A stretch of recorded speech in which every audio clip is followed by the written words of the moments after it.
When you're young and the weight of the world becomes too much to bear, your room is often the safest place for you to hide away. Whether it's a fight with your parents, a bully bothering you at school, or even just the desperate need for some time alone. With the door closed, surrounded by your favorite things, your room becomes a sanctuary for you and you alone. Sometimes, though, that changes. Do you know what it's like to have your safe place turn against you? To have your room become a prison that entraps you, night after night, day after day, with nowhere else to turn to as a safety net. I do.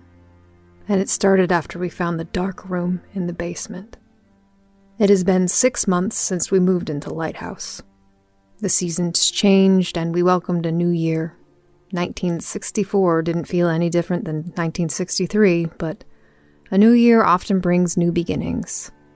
I hoped that would be the case for us, but that couldn't have been further from the truth. After the first night in Lighthouse, my sister and I lived in constant fear of the man in the hat. Though he appeared at my doorway the first night, we often saw him elsewhere. Sometimes it was a quick glance out of the corner of our eye. Others, he made himself fully known, his sinister smile making our hair stand on end as he disappeared around a corner. Despite telling our parents what we had experienced, Mother didn't believe us. She blamed the incidents on us acting out, claiming we were not giving our new home a chance and trying to sabotage all that she and our father worked for. She thought we missed our old life, as if moving from motel to motel every 3 months could be something someone could actually miss. She forbid us from even speaking of it. Our father often didn't respond with anything beyond a sullen nod in agreement with her. He looked distant during the conversation and didn't seem to want to contribute to it. Until one night, when I found him in the study. When we moved into Lighthouse, the home was already furnished from days before. Various bits and pieces of furniture littered the house, often hastily covered by a sheet to keep from getting dusty. Over time, my mother had cleaned up and arranged every room to her liking, except for the study. My father insisted that be left to him. Truth be told, he didn't change much about it. There was a desk and matching chair off to the side of the room, along with another seating area. Hanging on the wall above the couch were various trophies from parent hunting trips from long ago, animal heads including a deer, a lion, and a bear. They were grotesque things that my mother hated but my father refused to remove. Just below them was an ancient shotgun, presumably the very same gun that claimed the lives of those animals. Despite all the extravagant decor, the focal point of the room was actually the large, decorative easy chair. It was covered in red velvet and soft to the touch. A fireplace sat before it, so one could sit in front of it on cold winter nights. Just above the fireplace was an old painting, one that my father said his mother had commissioned when he was a child. It shows his parents, his brother, and a younger version of himself. The portrait made them look regal, like royalty, and I was fascinated by it. On the night he finally acknowledged the things in Lighthouse, I had just finished getting ready for bed and came downstairs to wish him good night. He was sitting in the easy chair, leaned back, drink in hand. I wouldn't have considered him a drinker, having only ever seen him touch alcohol once before, but it was obvious that he was already a few in by that point, evident by the half-empty bottle beside him. His eyes, slightly glazed, were staring at the portrait intently. He was absent-mindedly rubbing his scar. I don't think he even registered my being there until after I gave him a kiss.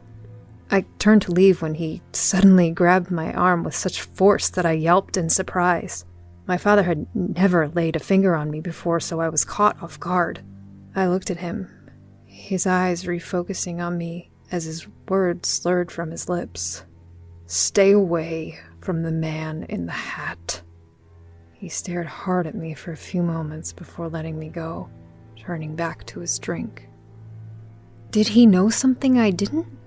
I was so shocked he even acknowledged it that I did not press him further on it. Instead, I went to bed and slept fitfully with the knowledge of my father believing our claims. Our only solace in those early days came from an unlikely source. At first, I thought it was just a dream, a reoccurring one at that, one that was hard to separate from reality. In the dream, I was still in my bed. Sometimes Eileen was with me, curled up in the dark. Somewhere in the distance, unknown to me, I could hear a soft melody start to play. Its tune was hauntingly familiar. However, I could not place the sound. It sounded like something that might play out of a jewelry or a music box with a slight tinniness to it. Instead of searching for its source, its soothing song would begin to lull me back to sleep, toward a dream within a dream. Until one night I realized that it was no dream. The music was real. I quickly got out of bed and listened attentively. At first, I thought it was coming from a car traveling down the main road. Sound traveled funny along the bluff. I stepped out onto my balcony, the cool air coming off the ocean chilling my skin. I looked off to the lighthouse in the not-so-far distance and strained my ears to hear the melody. But out here it was not as prevalent. Stepping back into my room, I closed my eyes to concentrate. Doing my best to block out all other sound, I strained my ears to follow the melody. I moved about the area, playing a makeshift game of hot and cold, trying to find where in the room the music got louder. On the far side of the room, opposite my 4-poster bed, was where it was the loudest. Was it coming from the walls? On the floor below me was an ornate metal vent that I hadn't paid much attention to before. But now, I dropped to all fours and placed my ear close to it. The music grew louder. It was coming from somewhere in Lighthouse. I didn't know where yet, but I was going to find out.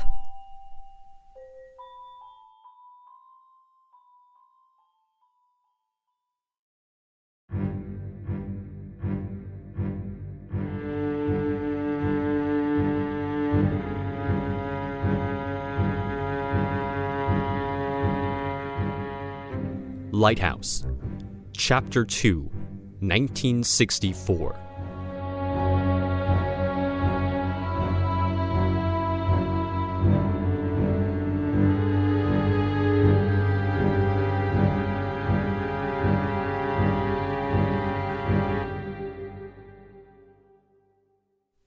The next morning, my sister came into my room to wake me. The first thing I saw was her smile, as she excitedly tried to tell me that she had something for me. However, I was anxious to tell her of my discovery, and I spoke over her. "The music isn't a dream," I said. "It's coming from inside the house." She frowned a bit, as 8-year-olds with a single-minded purpose often do when their train of thought is derailed. When she didn't respond, I nudged her. It was then that I noticed she was hiding something behind her back. It was a card. One she had decorated with flowers and a gigantic smiling sun. Confused, I opened it and read, in her crayon-streaked handwriting, what she had written inside. "Happy birthday to the greatest sister in the world." It was a birthday card. For me. I had completely forgotten that it was my 12th birthday. I wrapped her up in the biggest hug I had ever given anyone and squealed with delight. "Thank you, Leenie. This is the best birthday card I've ever gotten." "What do you want to do today?" she asked me. "It's your special day." I smiled at her because the previous night determined exactly what my answer was going to be. We made our way downstairs to the kitchen where my mother was preparing breakfast. She put a plate of bacon and eggs in front of me, arranged to look like a smiling face. "Happy birthday, birthday girl," she greeted me warmly. I enthusiastically dug into the meal as my response, knowing that I would likely need the energy for the day's mission. "I think someone forgot to turn off the radio last night," my mother continued. "I heard it in the middle of the night." "It wasn't the radio, Mama," my sister said. "We don't know where it's from." "No need to make up excuses," my mother replied. "Just please try to remember to turn it off, okay, sweetie?" Leenie didn't argue beyond that, but instead asked about my father's whereabouts, causing my mother to frown. "He's still sleeping," she told us with a hint of sadness. "He was up late last night in his study, but I'm sure he'll be down soon." I, however, did not wait for that. Instead, with a kiss on my mother's cheek and an assurance to my sister that I would be back soon, I ran upstairs to get ready for the day. I quickly showered, dressed, and pulled out the flashlight my parents got me in case of a power outage. I had never used it, so I clicked it on a few times to make sure it still worked. When I was satisfied, I set out to find my sister, who was out playing. The grounds surrounding Lighthouse were vast and prime for 2 young girls to explore. In those early months, we covered every inch of the property, finding the nooks and crannies long lost to time. Though we were not allowed in the lighthouse, Leenie still played near it. Even if we wanted to get inside, we couldn't. The only entry was a door secured with a padlock, one whose key was nowhere to be found, at least according to my father. And after all the talk of how unsafe it was, we were afraid of the floor collapsing beneath us anyway. So there it sat, a reminder of days gone by, a relic of the past. I hadn't seen the light atop the lighthouse since our first night in the house. I didn't know what caused it, and because of how afraid Leenie already was that evening, I never told her about it. It was for the best. It was here that I found Leenie, playing among the flowers growing at the base of the lighthouse. She was glad to see me, knowing I was ready to begin our mission, and followed me back to the house. Once inside, she ran to her room to grab her own flashlight, while I waited in mine to tell her the plan of action I had formulated. She was taking unusually long, as I was about to go get her myself, until I stopped dead in my tracks. Coming up from the vent in my bedroom again, I could hear it. The music box melody. In the light of day, it was even more beautiful than I remembered it to be from the night before. My breath caught in my throat as I was entranced by it, but only for a moment. I quickly ran across the hall to Leenie's room to tell her, but when I burst through the door, she was already leaning down toward the vent in her own room, attentively listening. "It's in the vents," she told me. "It's coming from downstairs." She grabbed her flashlight from the dresser and followed me to explore the rest of the house. We opted to start on the first floor, as it made sense that the music was traveling up the vents to us, with Leenie starting in the dining room while I searched in the library. Every time we were near a vent, we stopped to listen and tried to determine if the music was louder or not. By the time I found myself outside my father's study, I realized he was inside. He must have awakened sometime during our search and was already sitting in his favorite armchair. I usually didn't like to disturb him, but being as how today was a special occasion, I tiptoed in. "Good morning, Father," I said, causing him to stir a bit in his chair. He turned to see me and only gave me a polite nod of acknowledgement before turning away. I waited to see if he would say anything, and when he didn't, I pressed further. "It's my birthday," I told him. "I'm 12 today." He turned again, now using his entire body and not just his head, and looked at me. "So it is," he replied. "Happy birthday."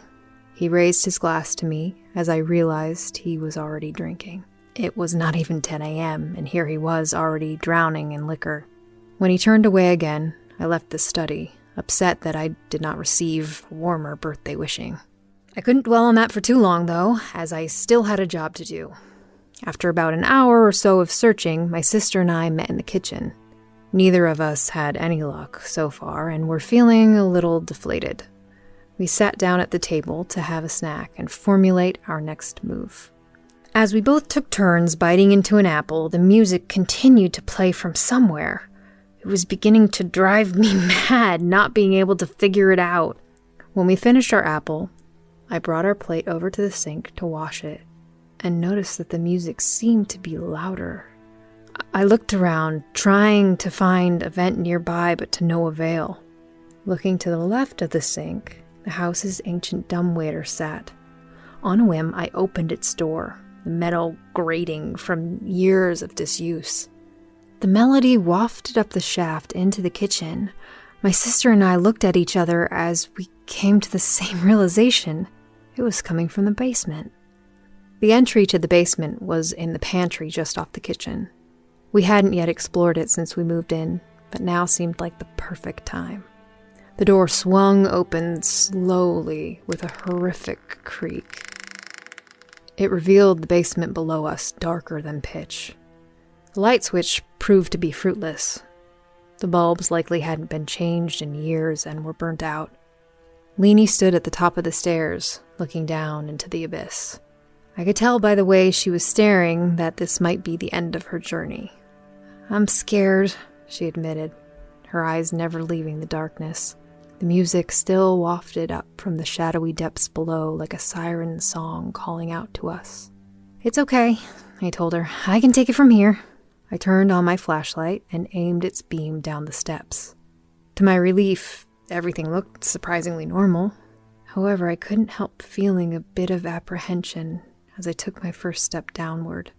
The wood groaned beneath my feet, and I hoped the wood wasn't rotted. I took the next step, and then another. Soon I was at the bottom of the stairs, my flashlight beam moving back and forth as I looked around. "What do you see?" Leenie called out to me, still standing in the doorway. "A lot of junk," I replied. My father's family hoarded a lot of their belongings down here, it seemed. While the rest of the house was dusty when we first moved in, it was nothing compared to the basement. I remember my mother telling me that cleaning it out was a project for a rainy day. I moved cautiously in the darkness, not wanting to bump into anything or accidentally break something. The music continued to play, softly, coming from the left side of the room. The basement ran the length of the entire house, making it seem impossibly large, especially filled with so many things. Old furniture, large portraits, and boxes upon boxes made it a pseudo-maze full of family memories. After some careful navigating, I found myself standing in front of a solid wall, or rather a wall with metal shelving lining the length of it. I stopped in my tracks and listened. The music still played, but it sounded more toward the right.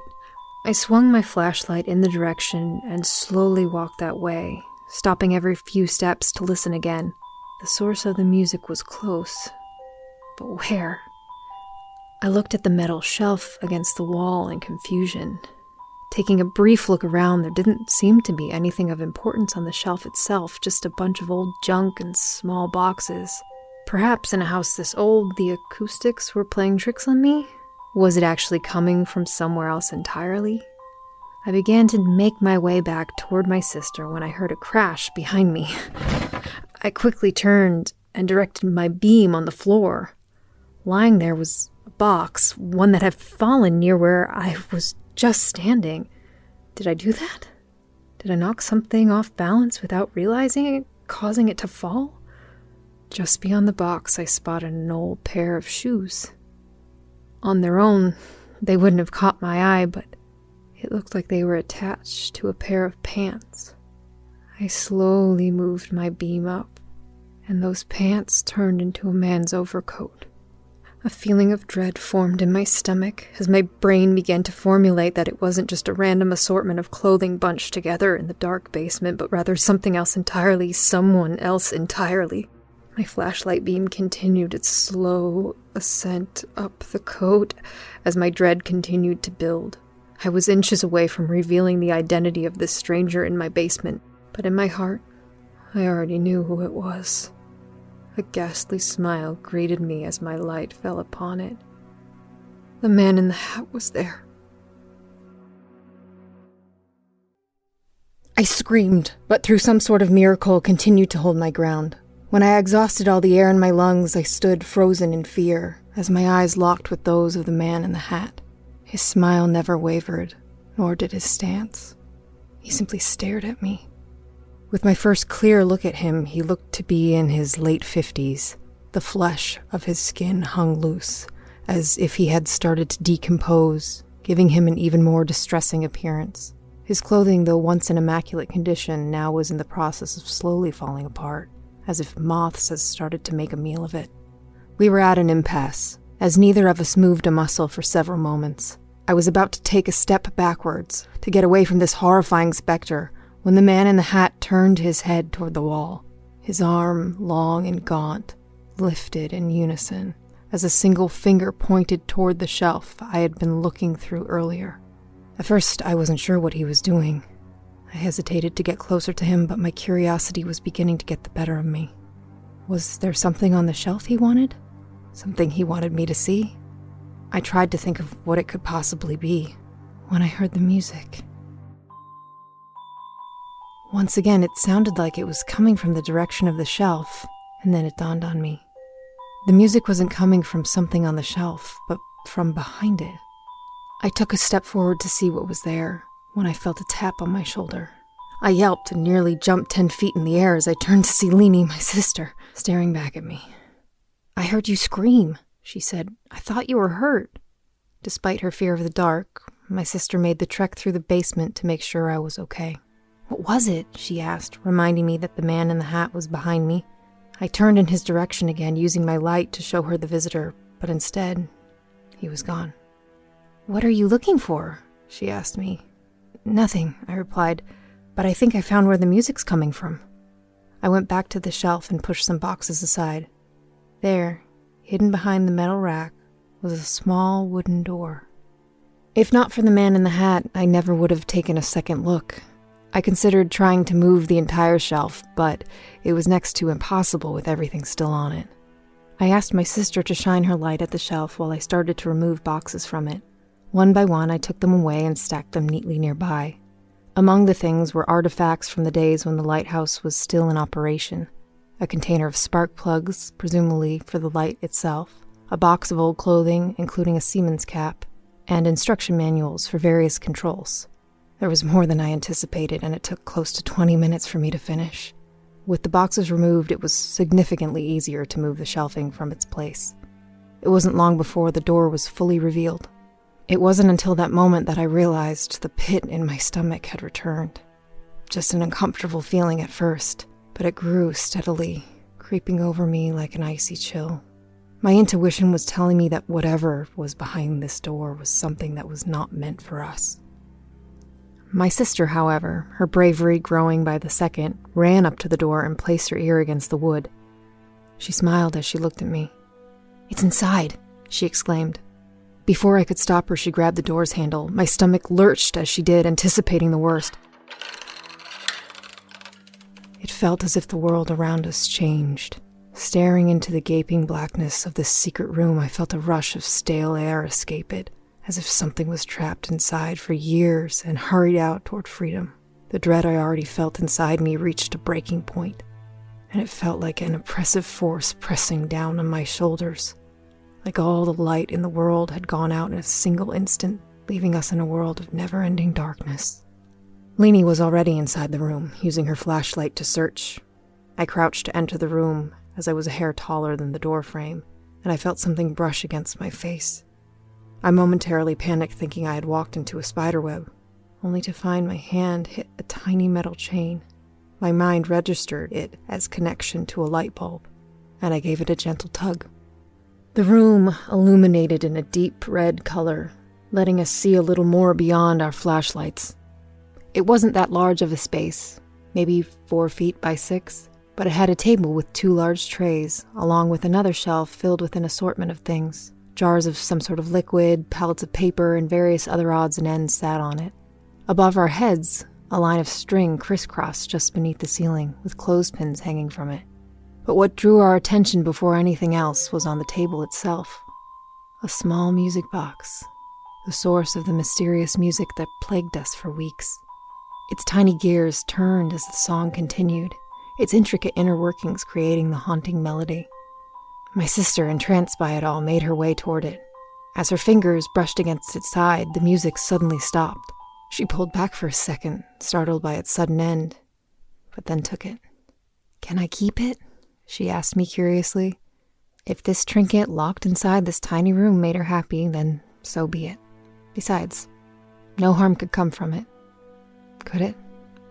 With most of our curiosity now abated, I turned my attention to the rest of the room. For some reason, it just felt wrong. The red light wasn't helping that feeling either, so I turned my flashlight back on and began to look over the shelves. On the very bottom were 3 large jugs with handwritten labels identifying them as developer, stop bath, and fixer. These words activated a memory deep in my brain.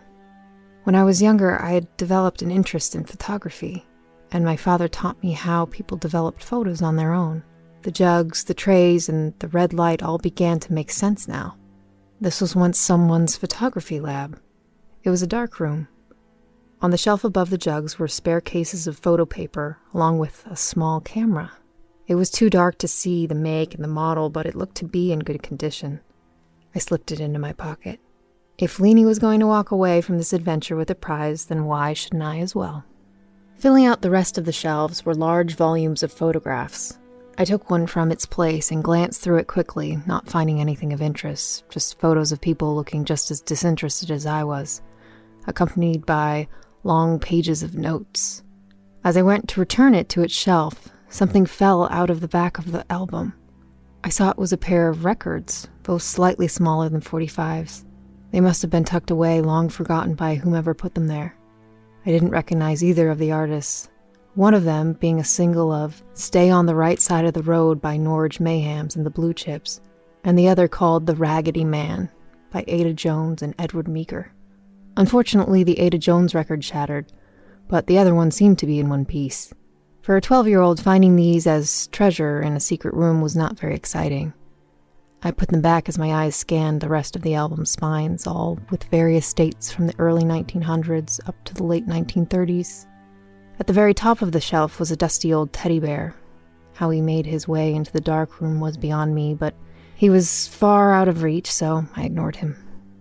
Closer at hand were a handful of loose photos, just sitting on a shelf, as if they were meant to be placed in an album, but the person doing so never got around to it.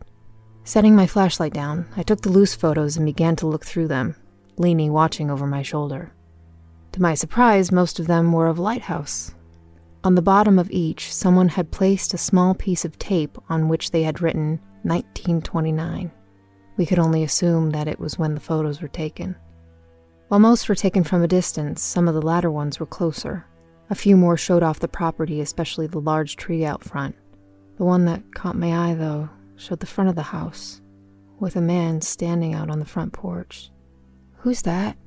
Leenie asked as she leaned in closer, trying to get a better look. She grabbed her own flashlight and illuminated the photo. We both gasped when we recognized who it was. It was the man in the hat.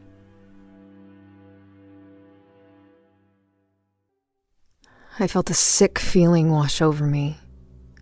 I already knew that the man in the hat's appearances were on the supernatural sort, but holding concrete evidence of his former life in my hand was something else entirely. Though the quality of this photo was poor, I could almost see his eyes staring directly back at me, his ghastly smile seeming to grow wider the more I looked. I was only jolted out of this trance by something creaking above our head. We both looked up to see the red light slowly swaying in an indiscernible breeze, its light casting dark shadows in every corner of the room. Leenie's flashlight began to fail then, its bright center blinking once, twice, 3 times before cutting out entirely. Mine, still sitting on the shelf nearby, followed suit. My sick feeling got worse, as if all the air in the room was sucked away in an instant. Suddenly, I felt a presence there with us. We were no longer alone in the dark room. I froze, not wanting it to sense us also, but I feared it was too late. "Close your eyes," I whispered, hoping Leenie heard me. I closed mine as well, the darkness of my eyelids blocking out the red-tinted darkness of the room. I didn't want to make another sound, but I wanted to help keep Leenie calm. I softly mouthed the words that formed in my head. 1, 2, 3, 4, 5. Whatever was there with us, I felt its hot breath on my neck. I let the photos drop to the floor. "Run!" I screamed at her. I grabbed her hand and we took off. We quickly navigated our way back through the basement maze as we heard something step out of the dark room and hiss behind us. We didn't bother looking back. We were both too afraid, but we could sense it right on our heels. When we reached the basement steps, we took them 2 at a time, not wanting that thing to catch us. I stumbled over the last few, but Leenie steadied me and helped pull me through the doorway. Once we were back in the pantry, I slammed the basement door shut, sliding the bolt in place with a satisfying click. We both collapsed against the door, breathing heavy, but safe. For now. We didn't tell our parents about the dark room, nor the thing that chased us. My mother barely believed us about the man in the hat, and after what my father said about him, who knows how mad he would be about this. Instead, we made a pact to watch out for each other and keep it to ourselves. The rest of that day was fairly uneventful. I stayed in my room for most of it, trying to calm myself down from the earlier events, and also examining my newly found birthday present to myself, the camera from the darkroom. According to the label on its side, it was a Kodak 2A autographic brownie. It was a foldable camera, meaning that its lenses came out like an accordion when you wanted to use it, and tucked away neatly when you did not. To my surprise, it still had a few negatives left in it. I wasn't sure if they were still good or not, but I made it my mission to test it out. Later that evening, my mother made breakfast for dinner in honor of my birthday, and then I was treated to a delicious chocolate cake. My father stayed in his study for the duration of the celebration, except for when I blew out the candles on my cake. Reluctantly, he agreed to let me take a family photo with my new camera, even though he questioned where I had gotten it from. I only lied a tiny bit, telling him I found it in one of the many rooms of the house, leaving out its exact location when he pressed further. My mother urged him to drop it, and with a grumble he did. Being as how there was no timer on it, I had to be content with not actually being in the photo myself, but that was okay. My sister sat in front of the birthday cake as my parents surrounded her on either side. With a single click, the photo was taken, and before I removed the camera from my eyes, my father was already to his study again. The rest of us ate our cake in silence. It wasn't until late that night, as I lay in bed, that I realized that the feeling of the house was shifting. Whether it was the way my father was secluding himself from us, what we discovered in the basement, or a combination of both, things were changing.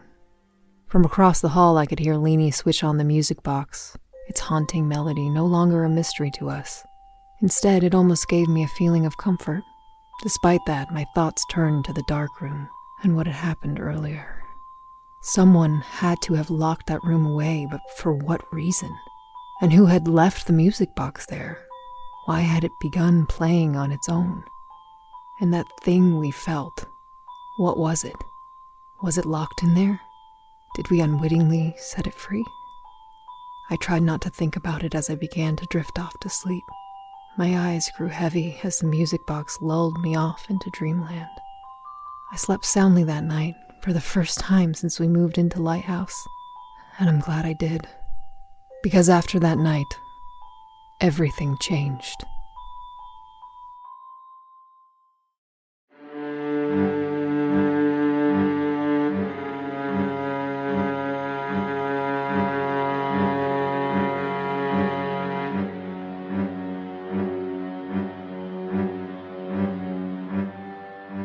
Chapter 2 featured the voice of Allie Trasher, written and directed by Jeff Heinbuck, audio engineering and original musical score by Cory Celest, production assistance by Gono, executive produced by Frye.